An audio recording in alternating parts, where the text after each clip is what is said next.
Olá, pessoal, tudo bem? Hoje vamos para a segunda aula Pocket do programa Medicina Veterinária Inteligente, dessa série de aulas que vem para esclarecer problemas simples, mas ao mesmo tempo complexos na medicina veterinária do dia a dia e que podem, né, fazer toda a diferença para o seu diagnóstico, para o seu tratamento. Então, o objetivo é realmente elevar o nível da medicina veterinária como um todo. A gente vai falar de doenças transmitidas por carrapatos, não vamos chamar de doenças do carrapato, porque quem fica doente é o cachorro, não é o carrapato, né?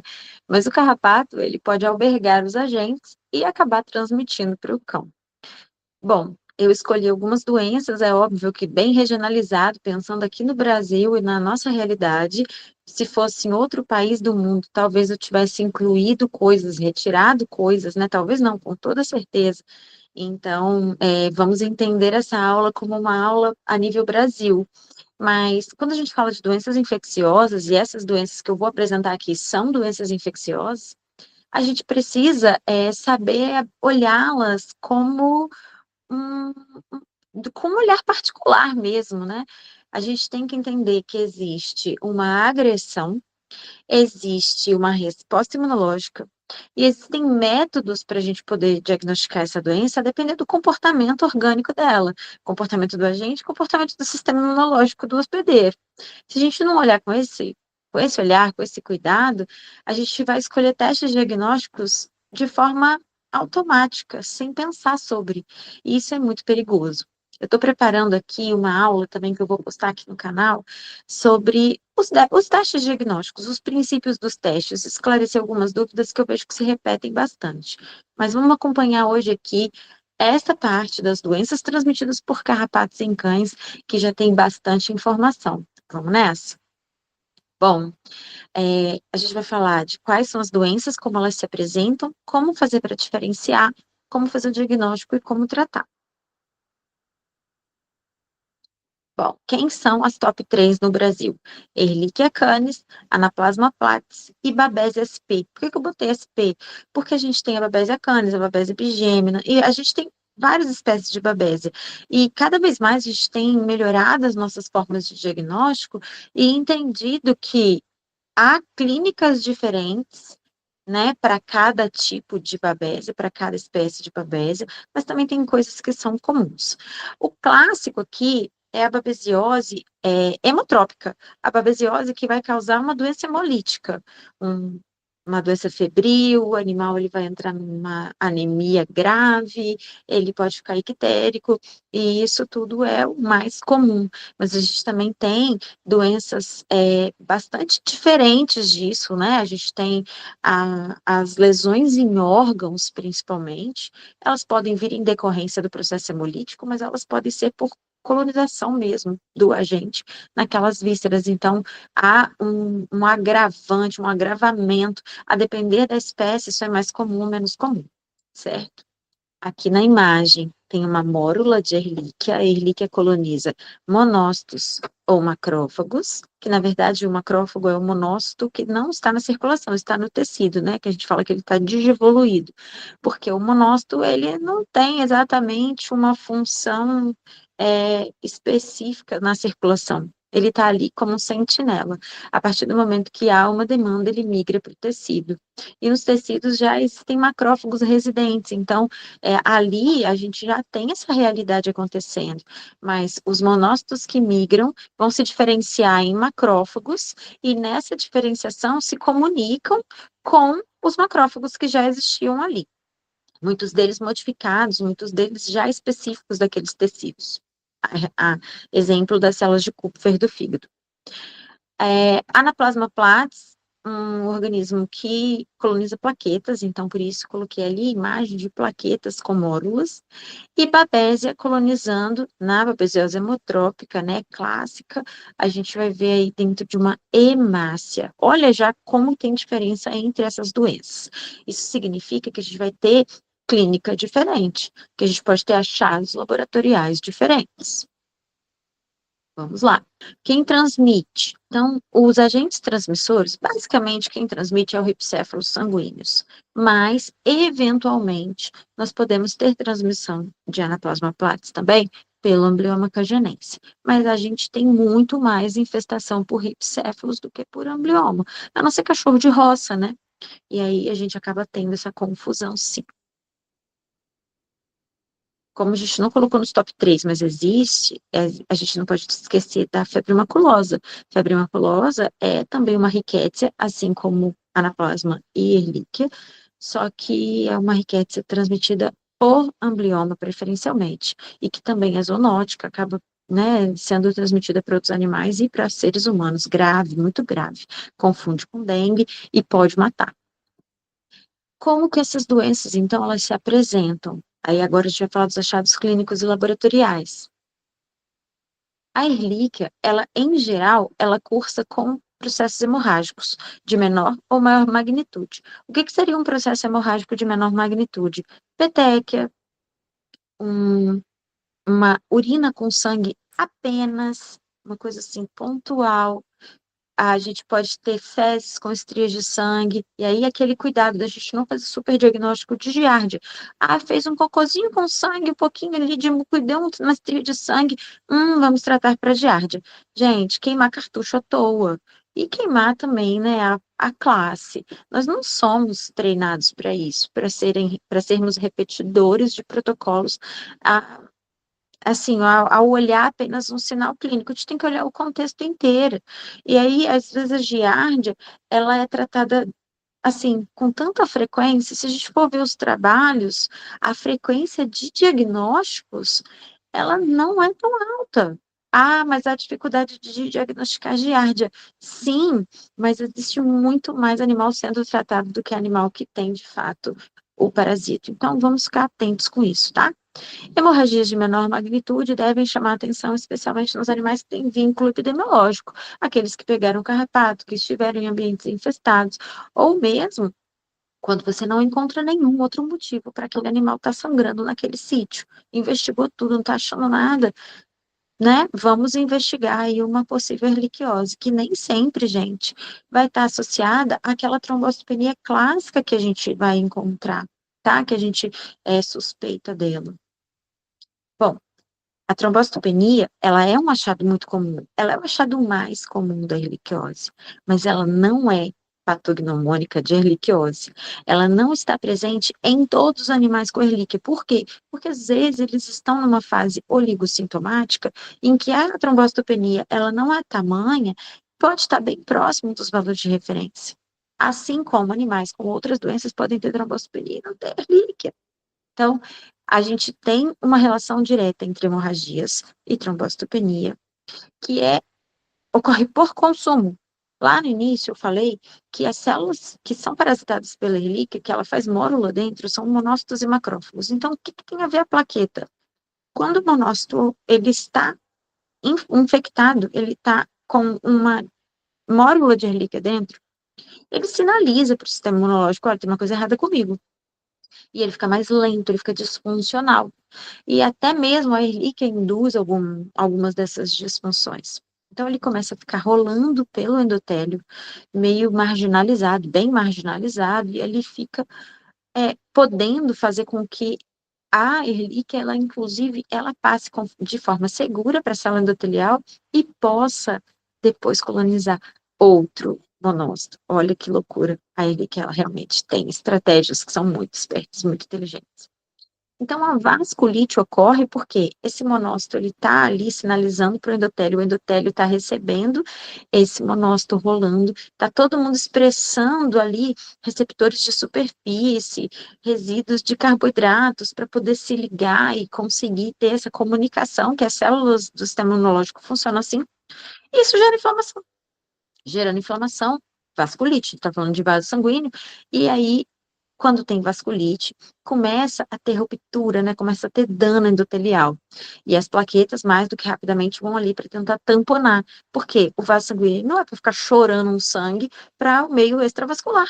Tem que ficar tamponado, porque senão toda hora vai ter hemorragia no corpo. As plaquetas, elas estão aí para isso, para poder tamponar essas possíveis mini hemorragias e também as maiores, né? Elas vão ajudar nessa contenção. Palidez de mucosa, por quê? Porque a erlíquia, ela faz anemia A regenerativa. Como? infectando precursores da medula. Então, a anemia regenerativa, por quê? Porque não consegue ter regeneração. Lá nos precursores das hemácias começou a ter dano. Essa medula ela começa a ficar cansada. Então, o animal ele desenvolve ou aplasia medular. Como que eu vou diagnosticar isso? Você está vendo anemia regenerativa, pouca resposta ao tratamento, faz um mielograma, porque senão você não consegue diagnosticar mesmo.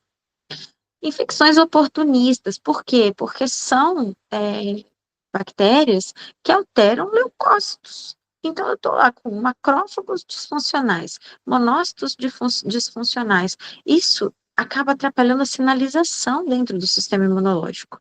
E aí eu começo a ter um processo disfuncional, esses leucócitos eles reagem de forma diferente, já começa a abrir uma brecha para doenças oportunistas.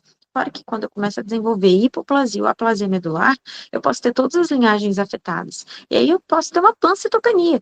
E aí sim, aí a imunidade vai realmente lá no pé. Também podemos ter danos neurológicos, sinais neurológicos em decorrência de danos. Que tipo de danos? Geralmente acidentes vasculares, por conta da vasculite. E aí a gente fala acidentes hemorrágicos ou isquêmicos, mas no final das contas todo mundo é isquêmico, né? Porque o sangue jorrou naquele ambiente, formou um hematoma. E sim, ali já vai ter um processo. Claro que vai ter um processo de dano por conta desse volume de sangue que jorrou naquele tecido. O sistema nervoso é muito sensível. Mas esse vaso ele vai de alguma forma ser tamponado. E aí acaba virando isquemia. Porque aquele sangue que jorrou para o meio extravascular, ele vai se desoxigenar e ele não tem mais chance de se oxigenar. E aí, como foi tamponado esse vaso, né, aos trancos e barrancos foi tamponado, também não vai ter mais vai ter uma circulação colateral tão rápida que possa oxigenar aquele tecido. Então, de um tecido agredido por um sangramento intenso naquele ponto, daqui a pouco ele é um tecido isquêmico. E aí, no final das contas, todo mundo vai ter morte. Vai ter morte celular, vamos dizer assim. Não é que o animal vai morrer disso, ele pode, mas vai ter morte celular. Esplenomegalia, aí a gente já está falando de um achado clínico ou de exame de imagem. Esplenomegalia por quê? Aumenta a função do baço, tentando capturar elementos que estão parasitados. As células infectadas, o baço vai tentar ficar removendo. Aí adivinha, quem que faz essa remoção? São macrófagos especializados. E se tem macrófagos especializados e a Ehrlichia gosta de macrófago, ela também vai nele. Então essa disfunção ela começa a aumentar. Acometimento dos macrófagos, então, macrófagos do próprio baço, e aí eles começam a ficar ali disfuncionais, isso não passa despercebido, o baço é um órgão linfóide dos mais eficientes, e ele começa a, tipo, opa, peraí, vamos ver o que a gente vai arrumar aqui, para poder conter isso, pelo menos vamos tentar, vamos nos esforçar para poder segurar esse processo. E também, assim como o fígado, o baço, ele começa a retomar a hematopoiese extravascular, desculpa, extramedular. A partir do momento que a medula está super infectada, super cansada, há uma sinalização para que esses tecidos eles voltem a tentar produzir os elementos figurados do sangue. Ehrlichia, então, tem os achados laboratoriais mais comuns: trombocitopenia, linfopenia, macroplaquetas. Por quê? Porque a trombocitopenia, ela é por consumo. Num primeiro momento, ela não é por aplasia. Aí, o que que ela vai fazer? Vai fazer um rebote lá na medula para poder produzir plaquetas. Como a gente sabe que as plaquetas são oriundas dos megacariócitos, são células imensas que vão se fragmentando e jogando essas plaquetas na circulação, a gente sabe que quando não dá tempo de maturar de forma perfeita, vão pedaços maiores do megacariócito para circulação, são as macroplaquetas, às vezes com resquício de núcleo, de organela, enfim. Disproteinemias. Começa a ter uma superprodução de globulinas, porque o sistema imunológico reage, e a albumina começa a cair, porque esse animal ele começa a ficar apático, com apetite caprichoso, então já assimila menos. Ele pode também ter perda glomerular dessa proteína, então acaba tendo diminuição da albumina, que é a primeira que escapa. E aí ele começa a entrar numa disfunção dessa relação albumina-globulina. Pouca albumina, muita globulina. Monocitose, então, os monócitos ativados, isso pode acontecer no início, tanto monocitose quanto monócitos ativados, alterações referentes a glomerulonefrite, e injúria renal aguda ou DRC, dependendo da fase da erliquiose, do tempo de curso da doença, anemia regenerativa, como a gente já falou. E na urinálise, a proteinúria, já que a albumina está escapando por conta dessa glomerulopatia, a gente acaba vendo ela na urina. Então, proteinúria. E a anaplasmose? A anaplasmose, ela tem uma característica de cursar com hemorragia, e isso é por conta da trombocitopenia. Ocorre por vasculite? Com certeza, mas ocorre também porque o anaplasma está dentro da própria plaqueta, então o organismo vai tentar tirar ele dali. Indiscutivelmente, a anaplasmose é uma doença mais benigna do que a erliquiose. O problema é que, como são transmitidos pelo mesmo vetor, acabam que elas podem coexistir. E aí a gente tem um aumento da gravidade delas. O achado mais comum na anaplasmose é a esplenomegalia, porque aumenta a função. Então, fica tentando tirar essas plaquetas parasitadas ali, aí o macrófago está livre, está tranquilo, ele não está parasitado, ele não está infectado, não tem mórula dentro dele, que é a mórula da plaqueta, né, a mórula do anaplasma, e aí ele fica ali tirando essa plaqueta. Isso gera uma trombocitopenia violenta, só que é cíclica, que a partir do momento que o sistema imunológico ele não está abalado, vamos dizer assim, ele consegue baixar bastante a carga de bactérias, a rickettsemia. Então, com isso, ele consegue diminuir a ação das bactérias. As plaquetas voltam a subir. Aí, quando as plaquetas voltam a subir e a guarda do sistema imunológico começa a baixar, aí, novamente, as bactérias voltam. E por isso que a gente chama de trombocitopenia cíclica canina. E a babese? A babese, não por acaso eu coloquei os balãozinhos em amarelo. Por quê? Porque uma das coisas mais comuns da gente ver na babesiose é a icterícia. Coisa que a gente não vê na erliquiose nem na anaplasmose a princípio, né? Por quê? Porque tem hemólise. Mas, claro, pode ter hemorragia por conta de trombocitopenia, sim, porque também tem vasculite, e é das mais severas, muita vasculite, porque é uma doença profundamente inflamatória. Palidez de mucosa por anemia. Então, no primeiro momento, quando você tem uma hemólise rápida, o animal ele fica pálido, mas ele ainda não está ictérico, ele vai se transformar em um animal ictérico em breve. E também por conta da síndrome da resposta inflamatória sistêmica. Mas aí vamos para a icterícia, né? Que a icterícia é o que interessa muito. Aumento de bilirrubina. Qual bilirrubina? Bilirrubina não conjugada, a princípio. Por quê? Porque ela está originando ali da ruptura da hemácia, da liberação da hemoglobina para o meio extracelular, e logo começa a ser produzida a bilirrubina. O fígado, ele trabalha, ele vai tentar depurar, mas a hemólise continua acontecendo, então ele não dá conta. Quem aumenta mais? A bilirrubina não conjugada. Porque depois ele vai continuar, ele vai conjugar, mas o fígado ele trabalha sob demanda, mas não trabalha tanto sob pressão. Ele aumenta um pouco a capacidade dele de conjugar, mas ele não vai aumentar loucamente. Ele vai falar: "Ô, pera, eu tenho um ritmo. Você segura a onda aí", só que não vai segurar.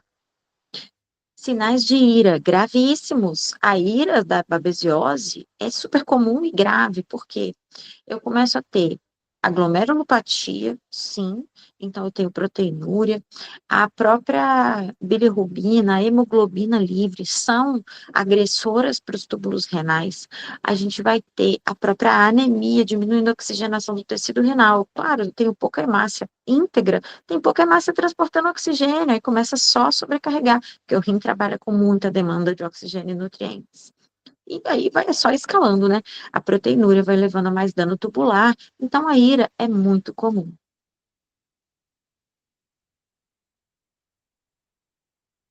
Hepatoesplenomegalia. Então, por quê? Aumenta a função. As hemácias parasitadas vão tentar ser removidas. E a sobrecarga circulatória também acaba acontecendo.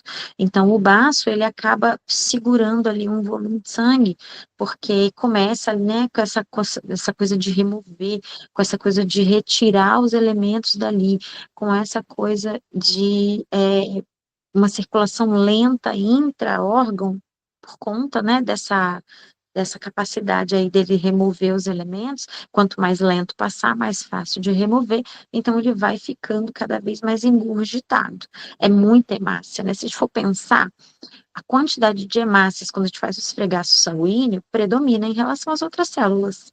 Então, tem muita hemácia para ser captada.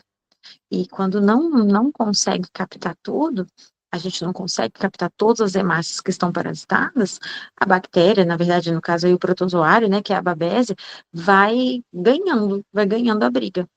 Mas, ao mesmo tempo, que se a gente for captar, o baço for captar todas as hemácias parasitadas, ele também vai tirar uma galera da circulação. Então, de qualquer forma, a anemia vai acontecer. Quais são os achados laboratoriais mais comuns da babese? Trombocitopenia, bilirrubinemia, a gente já falou, anemia regenerativa. Ah, mas por que que é regenerativa? Porque tem hemólise, a hemólise é forte indutora de regeneração. Vai ficar regenerativa direto? Não, não. Por que não? Primeiro, porque quando eu entro em síndrome de resposta inflamatória sistêmica, a medula não consegue produzir no seu nível máximo. Então, às vezes, não regenera. Segundo, porque cansa a medula. Ela se cansa, em algum momento ela vai parar, ela não vai aguentar. Aí ela entra num processo de aplasia ou hipoplasia, assim, né? Vamos ver em que fase que a gente encontra isso. Então, a anemia regenerativa, ela é dos quadros iniciais. Quando a inflamação subiu demais, ou quando já prolongou demais o curso da doença, que às vezes isso acontece, essa anemia ela começa a ficar regenerativa, certo? Mas a princípio ela é regenerativa. As disproteinemias, a desregulação, o desbalanço entre albumina e globulinas, monocitose, a gente também tem monócitos em aumento, mas não porque eles estão sendo parasitados, mas porque eles estão ali para poder ajudar nessa recuperação tecidual. Tem dano, tem monocitose, então tem muito dano. E eles vão ajudar nessa recuperação, se transformando em macrófagos e vendo o que, é que ele precisa no momento. Ele precisa de macrófagos que são pró-inflamatórios ou macrófagos que são, tem, na verdade, entre aspas, anti-inflamatórios, mas são macrófagos de reparação. Alterações referentes a glomerulonefrite, IRA ou DRC, leucocitose neutrofílica. Por que dá leucocitose neutrofílica? Porque tem muita vasculite, porque eu não tenho disfunção de leucócitos. Então, eu tenho um dano enorme e os leucócitos vão começar a subir, os neutrófilos vão começar a subir e também os linfócitos. E na urinálise, proteinúria e bilirrubinúria.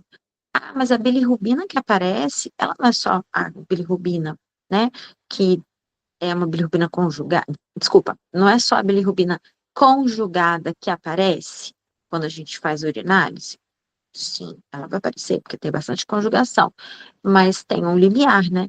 Acontece que eu não estou mais com um rim saudável.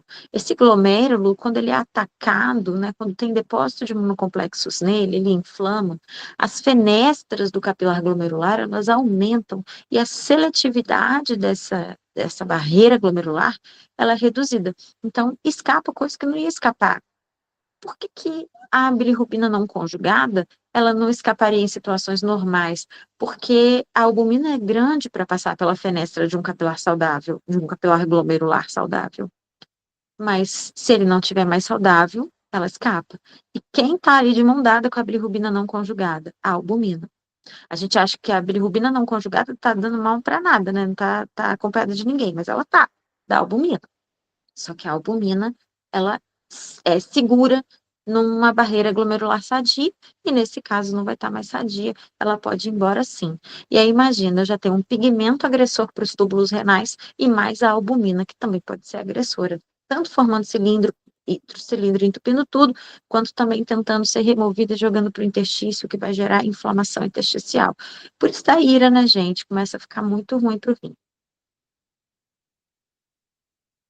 Pontos-chave para diferenciar. A gente já falou de alguns, vamos continuar. Tipo de anemia. Entre regenerativa e regenerativa, quem ganha se tiver uma anemia regenerativa? Babésia. Por quê? Porque nem acontece anemia regeneração na erliquiose e na anaplasmose. No caso, se a hemorragia for absurda, muito absurda, né? E depois de 72 horas o organismo começar a reagir, talvez até venha uma regeneração, sim, tanto na relíquia quanto no anaplasma, mas isso não é o que a gente costuma ver, não é.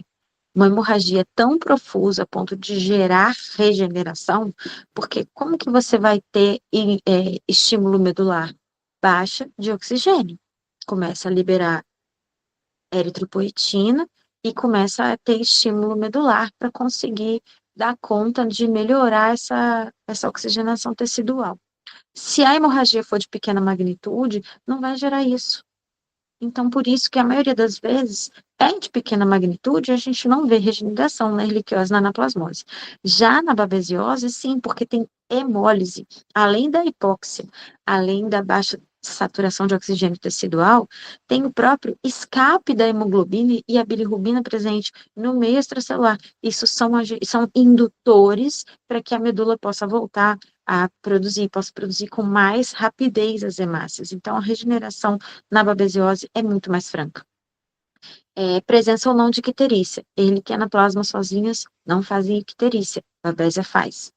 O curso da doença, a evolução, erlíquia pode cronificar, anaplasma pode cronificar, babésia dificilmente cronifica, pode até cronificar, mas o preço é altíssimo. Nesse período a gente já fez o diagnóstico, não dá para esperar mais. Comportamento da trombocitopenia. Então, no caso da anaplasmose, ela é cíclica e demora os ciclos em torno de 2 semanas. 1 a 2 semanas. Então, você corta aqui. Hoje, tá baixa de plaqueta. Aí, dali a 1 semana, já tá normal. Aí, faz dali a mais 2 semanas, baixa de novo. Então, esse comportamento é típico da anaplasmose trombocitopênica cíclica canina. Erlíquia. A gente tem um curso que pode durar meses, mas tem um quadro mais agudo. Esse quadro mais agudo gera febre, gera uma trombocitopenia, apatia, falta de apetite, mas o organismo consegue reagir e segurar a doença. Então, fica um tempão oligossintomática ou até mesmo silenciosa. E assim, esse animal ele vai passar um tempo bem, razoavelmente bem. E aí depois ele cai de novo. Na babésia, gente, é tiro, porrada e bomba. Babésia não dá esse tempo, não. É muita treta. E o animal, ele fica mal. Mesmo que ele tenha uma babesiose de curso longo, ele fica mal. Ele não consegue ficar legal, assim, bem mesmo, sabe?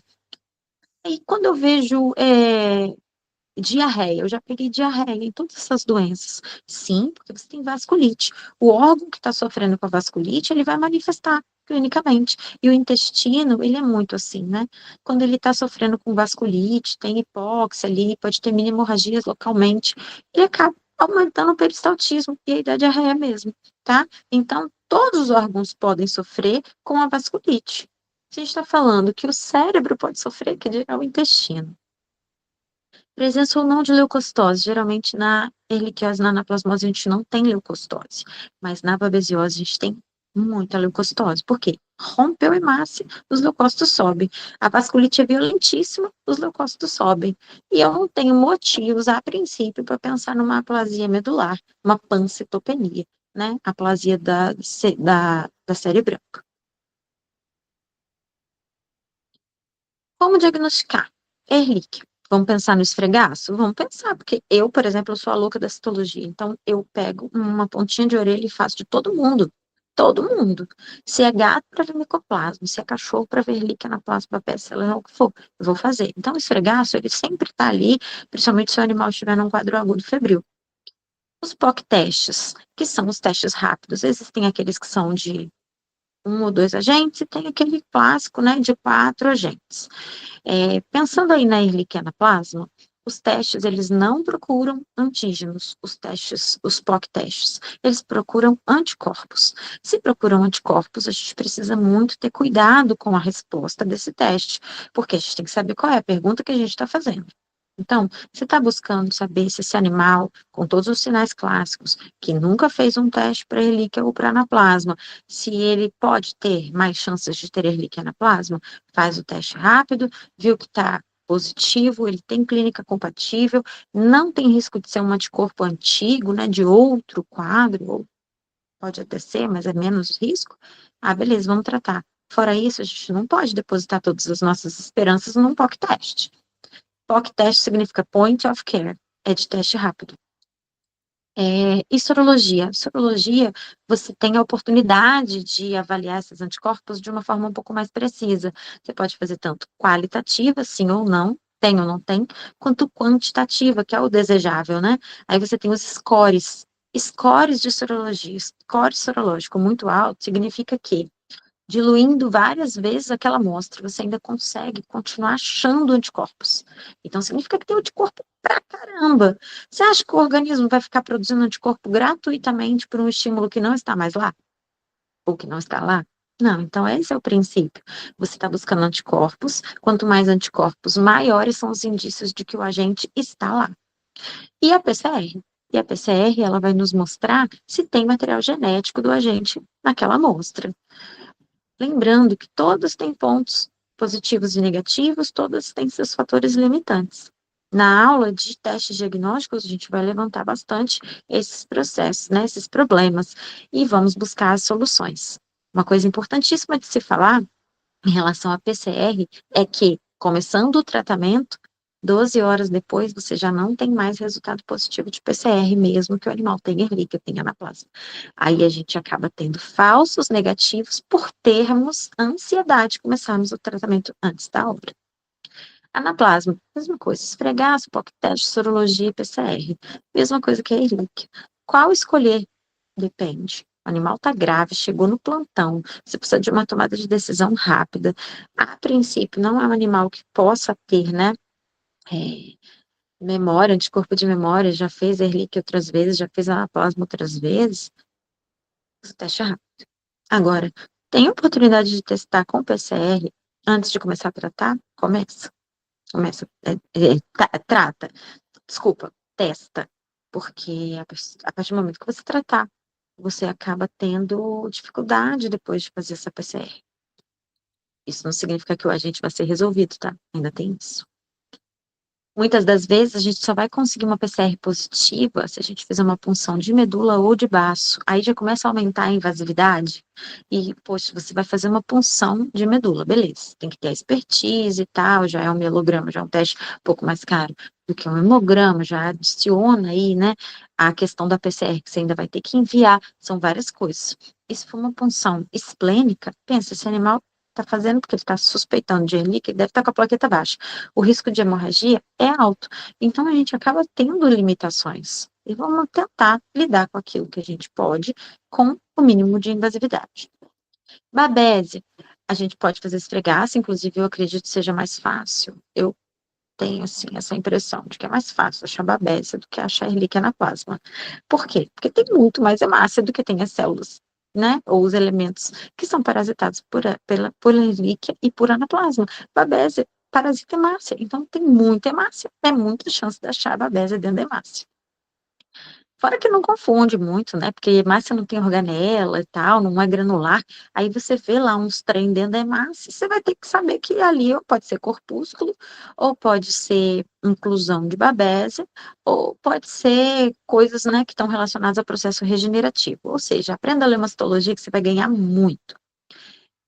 Sorologia, sim, a gente faz sorologia e lembra, não dá para a gente colocar todas as nossas esperanças numa prova sorológica, mas a partir do momento que a gente tem o score e que a gente tem clínica compatível, a gente vai aumentando a chance desse diagnóstico estar correto. E a PCR, que a gente detecta material genético do agente. Pontos críticos dos testes, então, só para recapitular. Qual que é a sua pergunta, né? Ehrlichia, alvos, monócitos e macrófagos. Você vai me esfregar? Você vai procurar na hemácia? Não, você vai procurar em monócitos. E se você fizer uma biópsia, em macrófagos. Então, vamos lá, o teste. Pesquisa de mórula é o que você vê no esfregaço. Tem baixa sensibilidade, especialmente na fase crônica. Então, é mais a fase febril, você vai ter uma dificuldade de encontrar essas mórulas e aí realmente acaba sendo um pouco frustrante. Mas tenta. É baixa sensibilidade, mas não é zero. Sorologia, então a gente vai buscar, tem métodos diferentes, né? E aí vamos pensar no SNAP, ou pelo menos numa sorologia qualitativa, que é o sim ou não. Busca anticorpo. Se a gente estiver buscando somente anticorpo, a gente tem que pensar, isso é doença ou é exposição prévia? Porque isso é qualitativo, é o sim ou não, é grávida ou não grávida, igual o teste de gravidez. O quão grávida você está, tem aqueles que dão as semanas. E é isso que a gente faz quando a gente pede a sorologia, que geralmente é a imunofluorescência. Então, a gente vai detectar anticorpos, mas a gente vai fazer o score dessa quantidade de anticorpos a partir do momento que eu tenho uma titulação super alta. Então, tipo, eu diluo aquela amostra. Tá cheio de anticorpo, opa, o agente deve estar lá. E a PCR busca DNA bacteriano ou do protozoário, no caso da babésia, mas aqui vamos falar da Ehrlichia, DNA bacteriano, confirma a infecção. Também dá para pedir qualitativo ou quantitativo, dependendo da sua intenção. O quantitativo, às vezes, ele é um pouquinho mais caro, mas assim, a diferença é pequena. Eu, se tiver oportunidade, eu peço sempre o quantitativo. Dá para ver a carga, né? A anaplasmose. O alvo são as plaquetas. Então, quase a mesma coisa, né? Esfregaço. Pesquisa de mórula, também tem baixa sensibilidade, sorologia também tem os anticorpos, fugaz, porque é cíclico, então sobe de corpo, cai de corpo, sobe de corpo, cai de corpo, sobe plaqueta, cai plaqueta, sobe anaplasma, cai anaplasma. Então, tipo, essa tendência cíclica da doença, ela acaba também acontecendo relacionada aos anticorpos. Mesma coisa, o score, né, sorológico. Porque para voltar a ter trombocitopenia significa que a guarda do sistema imunológico caiu, baixou. Então, significa que também tem menos anticorpos. E aí, em que fase que você está pegando? Por isso que, se não for um SNAP positivo com clínica, segue para PCR, meu amor, vai direto para PCR. Então, busca esse DNA, confirma a infecção e cuidado para não começar a tratar antes de fazer a coleta da amostra. E babese. Os alvos são as hemácias, os eritrócitos. Ah lá, um monte de babese dentro das hemácias. É até relativamente fácil de reconhecer. Então, como que a gente faz? Esfregar para pesquisar o parasito depende da fase a sensibilidade. A sorologia, então, não entra no teste famoso que testa 4 coisas, tá? A babésia não tá lá. Ele serve para Ehrlichia, anaplasma e borrelia, não babésia. E, adicionalmente, está buscando antígenos de trato reprodutivo de fêmeas de girofilária. Então, por isso que é 4D, tá bom? Mas, para aqueles agentes que a gente está comentando aqui, que tem, né, incluídos nesse teste, Ehrlichia anaplasma, a gente está buscando anticorpo. A exposição é doença. O que você acha? A babésia não entra nesse teste. Você precisaria de uma sorologia e ainda assim tem que pensar se é exposição à doença, porque você acabou de tratar uma babesiose no paciente e ele está estranho, vou fazer uma sorologia. O anticorpo vai estar lá nas alturas.